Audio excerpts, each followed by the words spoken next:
Now, back to Willard and Dibs on 95.7 The Game. Yeah, that's right. It's Friday. Willie and Dibby. 888-957-9570. Yeah. Uh-huh. Uh-huh. Really? You think they can win without Aiyuk? They can win without Aiyuk. All of it? No. You crazy? Sure they can. The Super Bowl? Jason LaCamfora, Odyssey NFL insider. He came on with us yesterday, and we asked him that. Shanahan think he can be fine without Aiyuk?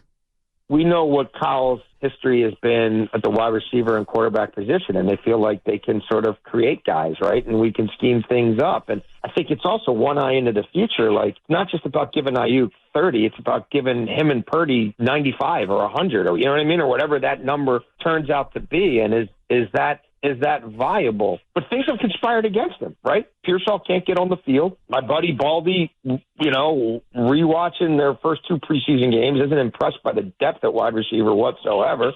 He thinks that it's pretty egregious.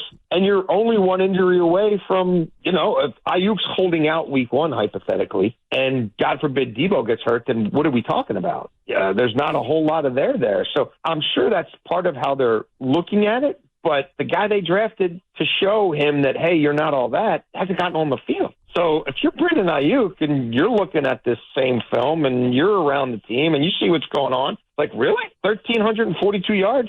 No big thing? Okay. Yeah. Okay. I mean, go ahead and replace that. The Pearsall thing is really unfortunate. I don't mean like from a leverage standpoint, but it is really unfortunate that is not an option right now. That's unfortunate, and if Brandon is using that in his favor, okay, I mean, dance with the date you brought. That's fine.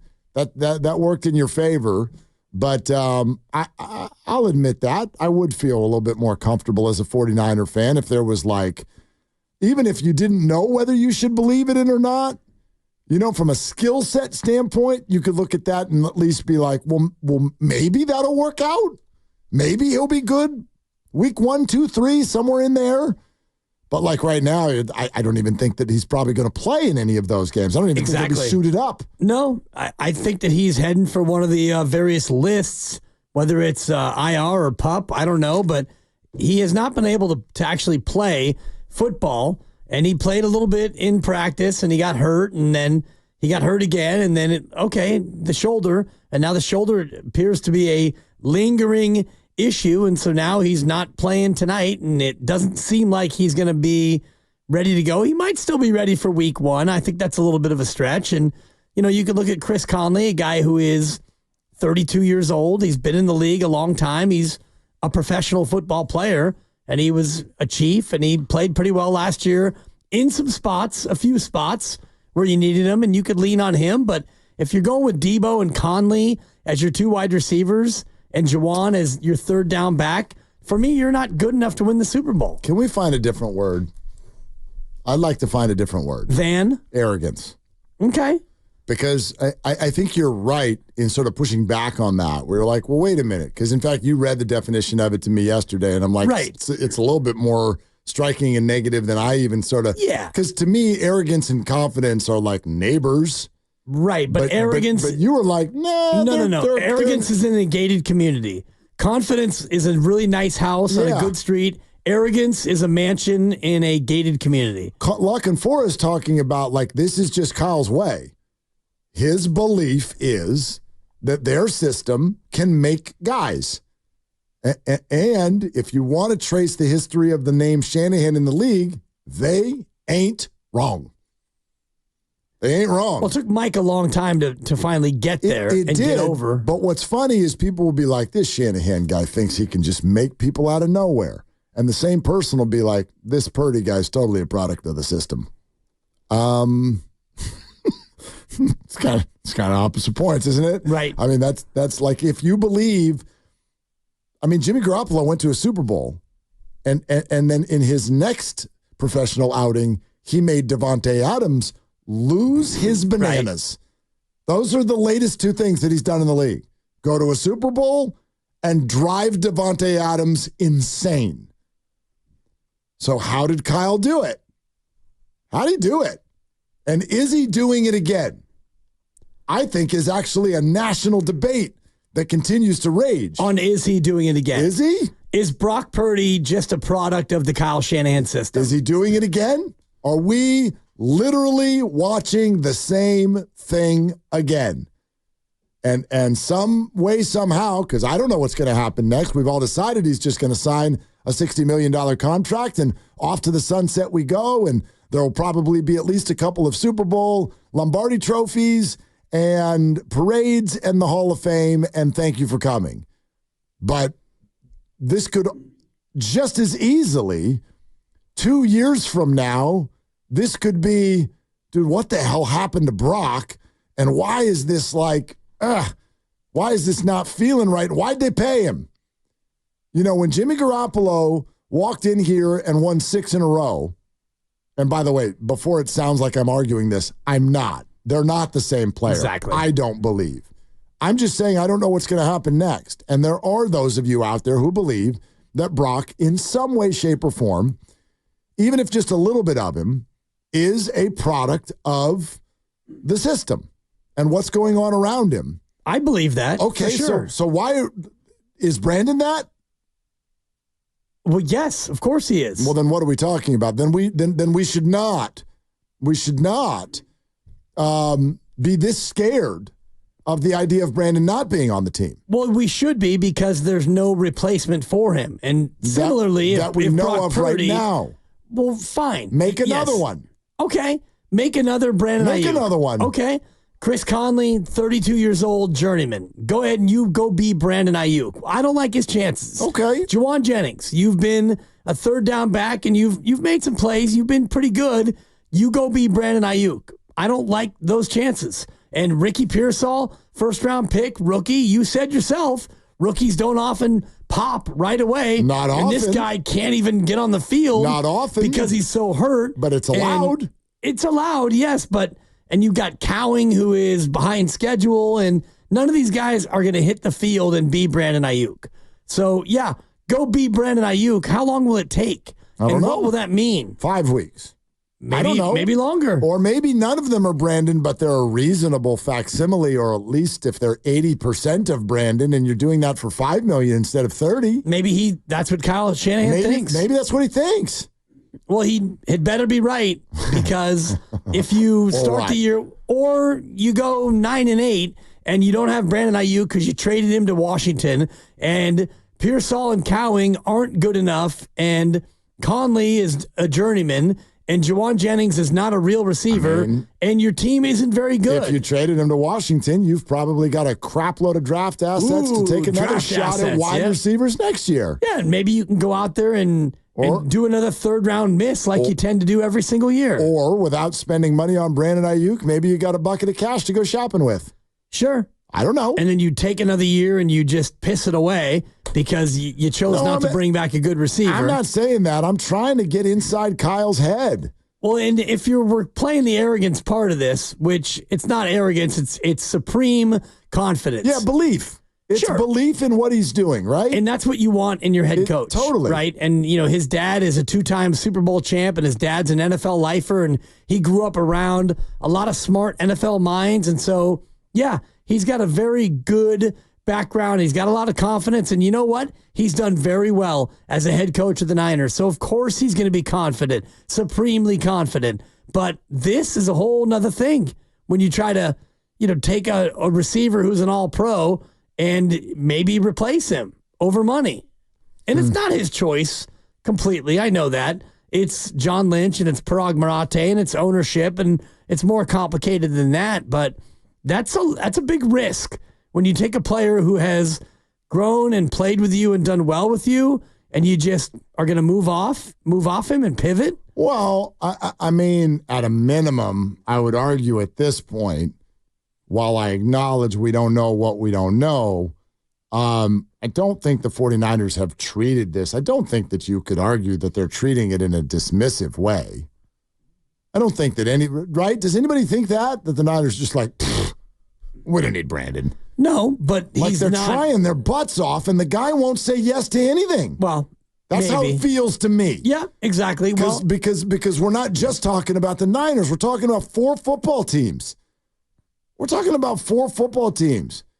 This guy, this guy's got like 12% of the league has tried to pay him. I mean, no. Yeah. Well, What do we do? You know what I mean? So, like, if it's got to be somewhere in between this idea of like, well, the Niners just think they could do it without him. Well, no, they clearly don't. They're trying to pay him. They're trying to pay him. I think.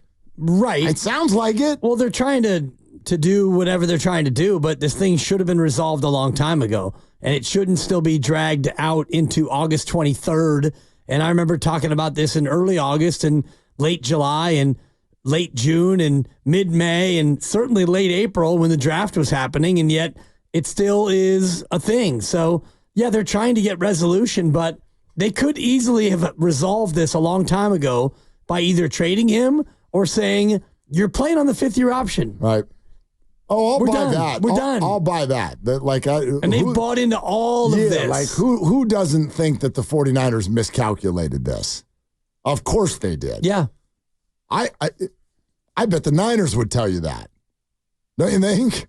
For sure. Don't you think the Niners would be like, yeah, this like, wow, in April, we didn't think any way in hell it was going to look like this on August 23rd. No way. Yeah. So they've miscalculated this. I'm not going to absolve them of that by any stretch. Here's one hell of a text. Thank you, 813. Check this out. All right, how long will it take one of these other receivers to replicate Brandon week 3, week 4, week 5, week 6? How long will it take Brandon to replicate Brandon? Week 1, 2, 3, 5, this year at all? Oh, if he comes back? Evan sat in that seat and said, history tells us that we have already passed the threshold of when Brandon could be his full self this year. Debo, no. Bosa, no. So now we're like hell-bent on having Brandon, and it might well be possible that doesn't exist in any form, even in the form of number 11. Yeah, this year. So now what? Well, then... I mean, if you assess that Brandon can only be 70% of himself, then yes, let's just do Pearsall and hope he's 70% of Brandon. If I'm the business offices of the Niners. Yeah. Well, and I think that Debo was more than 70% of Debo, and I'm trying to think what year that was. Was that 2022? He's coming off of that great year. Right. And he was, I mean, statistically, he was nowhere near as good. He was hurt. He played 13 games. Yeah. And he always hurt. He's always there you go. 3 or 4 games. Yeah, so that makes it so, you need Brandon Aiyuk even more, but 56 catches, 632 yards, and 2 touchdowns receiving. 2 touchdowns. 2. In 2022. That's crazy. He played 12 games. He had more than that against the Eagles last year alone. Seriously. So that is wild. That's wild. Yeah, I mean, that's why I think the clock says what it says. Like we've probably already reached a spot where the production out of that position has now been depressed. Probably. Well, and you drafted a guy hoping that if this went the way that it's gone, that you'd be able to at least use him. And it doesn't feel like Ricky Pearsall is going to be a guy you're going to be able to use at least early in the year. And Jacob Cowing is, quote, behind schedule. And I don't know if he would be a guy who could play the X receiver spot and be able to do what Brandon Aiyuk does. So what are you going to do when you want to throw the football this year? A lot of George Kittle. He probably is going to rise on your draft board. But I mean, aren't we probably looking at this in a way that's not real? I think that our brains have no choice but to work that way because we're all like getting ready for drafts. We think about the individuals on the board and going out there and putting up numbers and producing. Doesn't a football coach look at it more almost like a geometric sort of equation? You know what I mean? Like, how are we going to throw the football? Well, like, There are other wide receivers on the team. Right. And right. I can scheme them open. Like, doesn't Kyle? Like, I can scheme them open. And Brock will find them. Brock can throw to Chris Conley. We can get a first down there. Yep. Right? And George and Debo and Christian. And they like Jordan Mason and Juwan Jennings. And the young guys can come along and get better each week. Like, to your point, what percentage of targets do you think that Brandon Aiyuk got last year? What percentage of all targets? Yeah, there was 471 targeted throws made by the Niners. Well, I sort of know exactly. Didn't he have 105 targets? So correct. So 22%. Yeah. So 1/5 of the targets. So yes, as we go through this exercise and this conversation, and we all want to talk about Brandon. Can you survive without Brandon? I don't think you're a Super Bowl team without Brandon, and I don't think that you're a good enough team without Brandon. But he had 105 targets out of 471, which means almost 366 other passes were thrown where he was not targeted. Right. So you could say that almost just like 80%. 4 out of 5 times when he drops back, he's throwing to somebody else. Correct. But are those people more open because Brandon's on the field and drawing defense? Like There's this, that. This There's is that part of always it. more complex than we make it. It is, but I also look at, the way this offense is run, and he had 105 targets, Kittle had 90, Debo 89, and McCaffrey 83.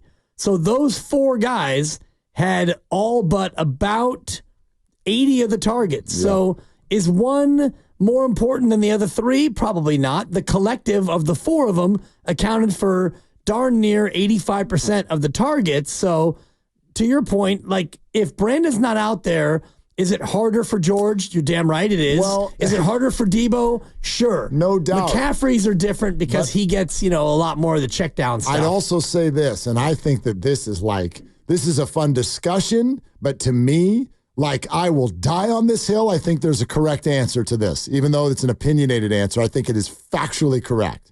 Those 4 players you just mentioned who gather all the targets for the 49ers, if you went to Kyle Shanahan and you said, I'm sorry, you have got to give one of those 4 players up. Brandon Aiyuk, Christian McCaffrey, George Kittle, Debo Samuel. I'm sorry, you've got to pick one, and we're taking him away from you. Who is he picking? I don't want to have to pick and stuff. But you have to, Coach. I mean, if you think about it and stuff, I mean, McCaffrey is my bell cow and stuff, and Kittle's really good in the run game and stuff, and I like what he does as a tight end and a blocker, and Debo is a difference maker, and he's the Yak King and stuff, and so when I think about it and stuff, and I guess I have to make a choice, and it's going to have to be Brandon Aiyuk and stuff. All right. So of all the target monsters on the 49ers. Too many stuffs or none of that stuff? No, I thought you nailed it. Thank you. But $30 million a year for the guy that you think is the least important target monster of your target monsters. Right. He leads in targets, and he wants to lead in money, yet he would be the first one and stuff that you would probably part with. No question. Let's go to Mark Grandy. What do you got? Let's go to Grandy. What do you have, Grandy? Nothing monumental. Mike Garafolo, though, just on NFL Network, providing another Brandon Aiyuk update. We got some fresh Aiyuk. We got fresh Aiyuk. It's not worth getting the sound, so and I is it won't. Garofalo? It's Garofalo. Okay. It is. Jimmy Garofalo, Mike Garofalo. I said it right? You said it correctly. Right. I'm just trying but be careful. Evan gets very mad when you correct people on Garofalo.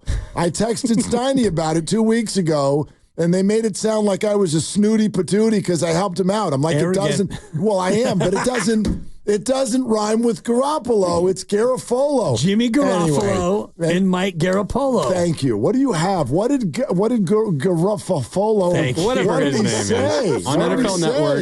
He said everything we've heard for the last month now. The only new thing is that he can report that Brandon Aiyuk has traveled with the team to Vegas. Hey! So I don't know. He said maybe that's a sign of good faith.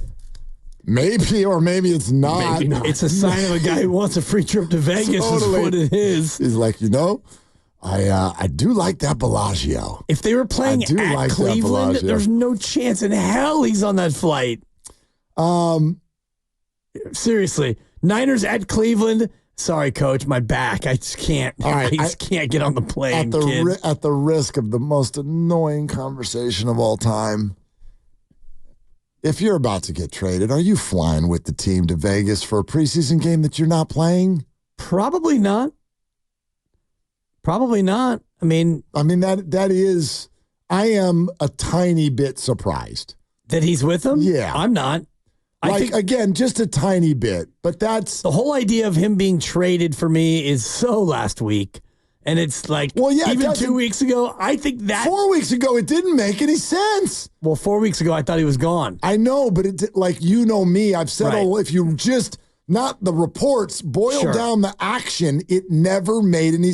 I've never really bought that... This doesn't make any sense to me that these teams are like, so we've decided that Brandon Aiyuk is so amazeballs that we not only want to pay him everything in the wide receiver market short of Justin Jefferson, and we'd like to give you a future 2 and a 5 and our best receiver. That GM should be fired. So it never, right? Yeah. That doesn't make any sense. Right. We're a Super Bowl contending team, and you're a really good player. You're a Pro Bowler. We want you out of here. And that too. Yes, the Niners have a Super Bowl to go win. Sure. All right, so that's good.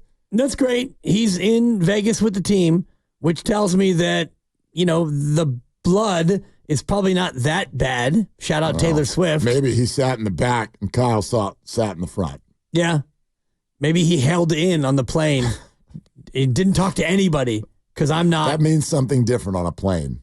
When you hold in? Well, the bathrooms are very small, and these are big people. Yeah. Are the bathrooms bigger on those planes, I would imagine? Nope, same bathrooms. Offensive lineman goes to the bathroom in one of those I will say this. When I had the rare opportunity to fly on the SaberCats charter, when Bob Fitzgerald was doing play-by-play for the SaberCats and the Warriors, there was times when there was a Warrior game and a SaberCats game, he couldn't make the trip. Okay. I got a chance to do play-by-play for the Cats. And I got on the charter. And? The charters are incredible. Yes, they are. It's a regular sized plane with only 70 seats instead of 240 seats. Did you go to the bathroom? A couple times. I went to the bathroom on myself. And? Spacious. Okay. I read a book in there. That's what I'm looking for. It was nice. That's what I'm looking for. No, but every seat is a first class seat. Yes. You could recline. Yes. I may or may not have taken an Ambien. Oh, yes. I may or may not have been asleep for 7 hours on the way to Tampa. You know what else happens on those planes? Yeah, it does. Oh, no, sorry. No, what happens is when you get don't talk about that. Randy, what happens is when you get on the plane. What is going on here? There's like a spread of food. It's like a buffet. Thank you. The first time I flew with USC. Dude. What? First time I flew with USC. Eat your heart out, Lucas. Enjoy Scottsdale. So I'm going to eat it. First time, because it wasn't the only time. The first time I flew with USC was the first time I was like, oh, the bad food on a plane thing is a complete scam. Totally. They make you think. They're like, it's not like we can just have a kitchen up here. Yes, you can. Yes, you can. The food can be amazing on a plane. Si se puede. Scam. Dude, this was the Arena League, too. Just one more quick aside. The Sharks actually used the SaberCats plane, not the other way around. That's sad. No, the plane was sick, dude. That's sad. Shout out Fry's Electronics. I know, but it's still sad. All right, we're presented by Fremont Bank, celebrating 60 years of full-service banking with no compromises. We'll continue the conversation, but also coming up.